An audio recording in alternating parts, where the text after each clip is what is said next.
Mette Priya Petta Sahodari Sahodaranmare. Every visit to Kerala fills me with a special joy. Ladies and gentlemen, I feel a great deal of satisfaction after unveiling the statue of pioneer of learning, literacy and library movements, the late P.N. Panikkar. I am thankful to the members of P.N. Panikkar Foundation for giving me this opportunity to be here with you all. The contributions of Sri Panikkar have been so noteworthy and widely praised that leaders from different political parties have been brought together today on this stage in his memory. Ladies and gentlemen, this special occasion makes me think about the simple yet great vision of Sri Panikkar. A visionary can see what others don't see. I believe that Sri Panikkar would have seen his pioneering steps leading to the great strides Kerala took in the areas of literacy and education. An area of literacy can remain an area of darkness. An area of illiteracy can remain an area of darkness. The light of literacy can brighten the path to individual and collective progress.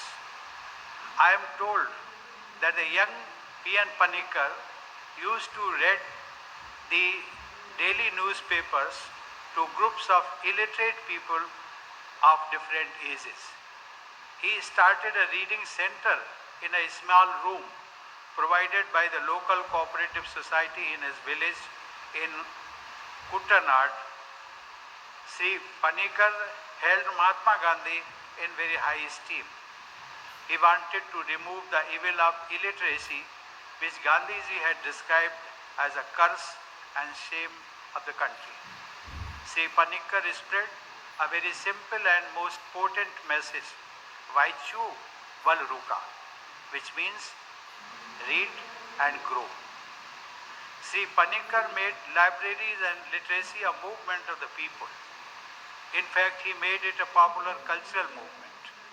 It is a unique feature of Kerala that in every village, even in the remotest village, there is a library.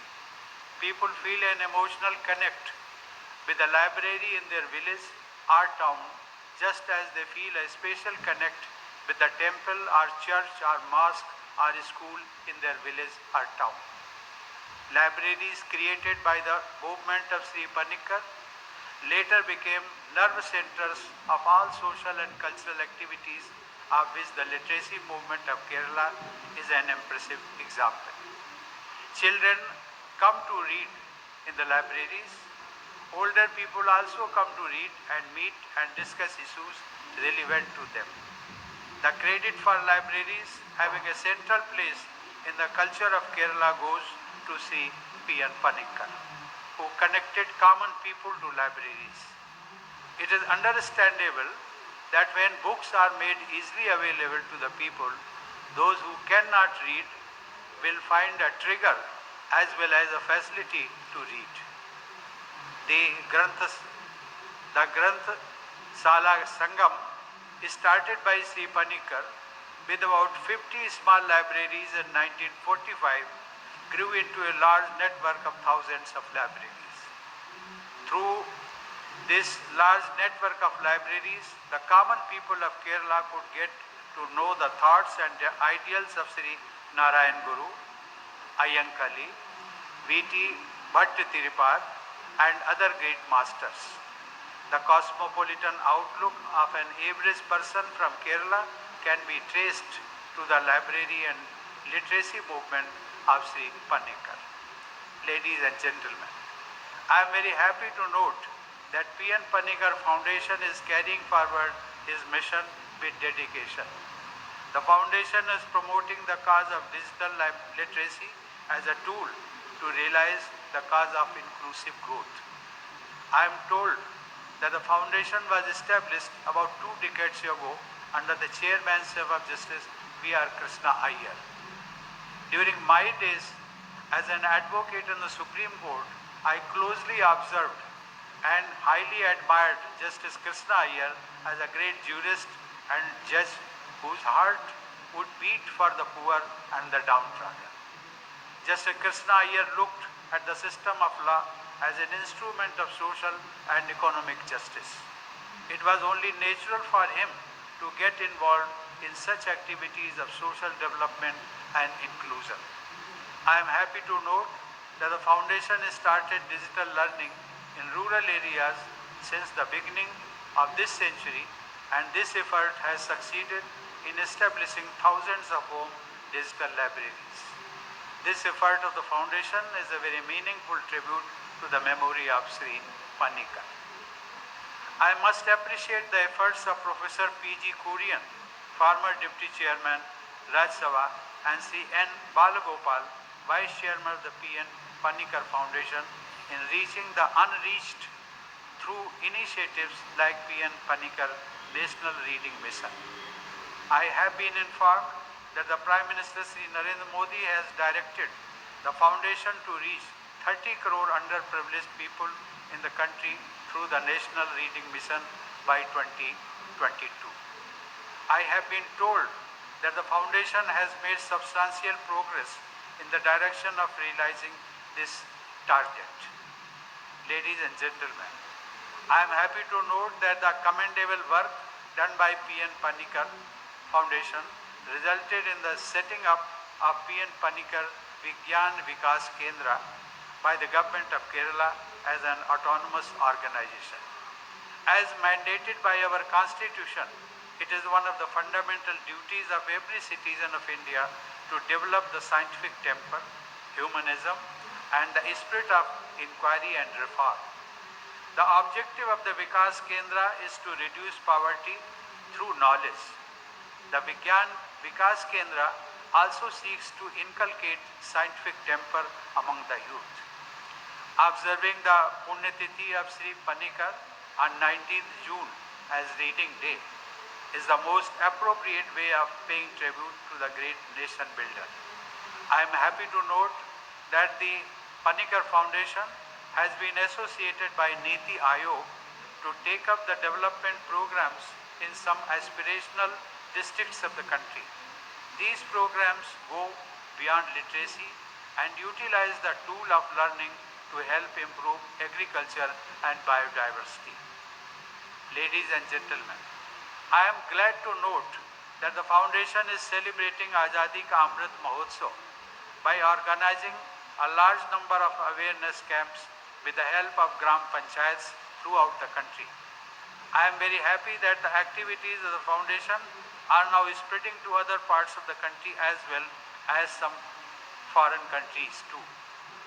Ladies and gentlemen, the Sakshara Keralam movement became popular and effective due to the foundations laid down by Sri Panikkar.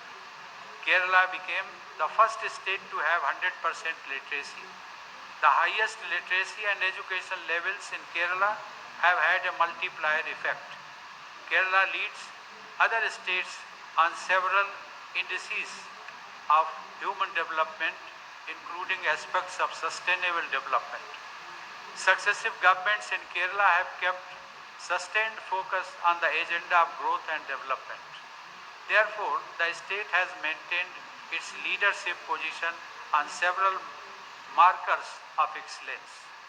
The Governor of Kerala, Sri R.F. Mohammad Khan, and the Chief Minister, Sri Pinarayi Vijayan, are among the most experienced and sagacious personalities in the area of public service. I am glad that the people of Kerala are benefiting from the guidance of the Governor and the leadership of the Chief Minister to scale even greater heights of excellence and inclusion. Kerala displays India at its cultural and harmonious best.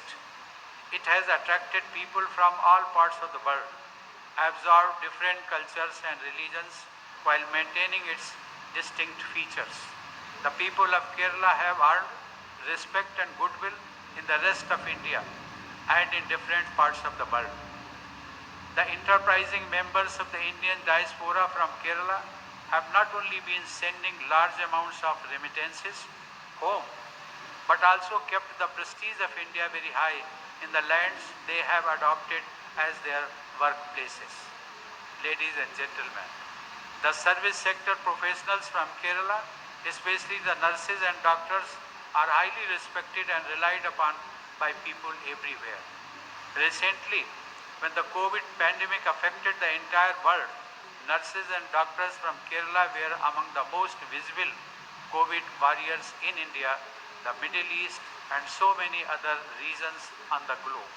The people of Kerala enhance the pride of India.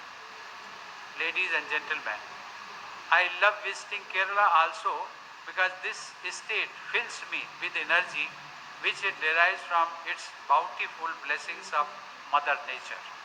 I recall our former Prime Minister, late Sri Atal Bihari Vajpayee, whose birth anniversary we will celebrate on 25th December, had chosen this land to welcome the new millennium. During the 5 days he spent in Kumarkam on the banks of Bemnad Lake, both the poet and the thinker in him were inspired. He penned a series of musings in which he wrote, and I quote, "Nature's silent beauty provides a perfect setting here for contemplation," unquote. In God's own country, it is indeed a special privilege to be in abode of Lord Vishnu, that is Thiruvananthapuram. Ladies and gentlemen, there is a saying in Sanskrit, Amritam tu Vidya, which means education or learning is like nectar. I once again commend the Panikkar Foundation for distributing this nectar of learning in the entire country. I extend my heartiest greetings to all of you for Christmas and wish you all a very happy New Year. Thank you. Jai Hind.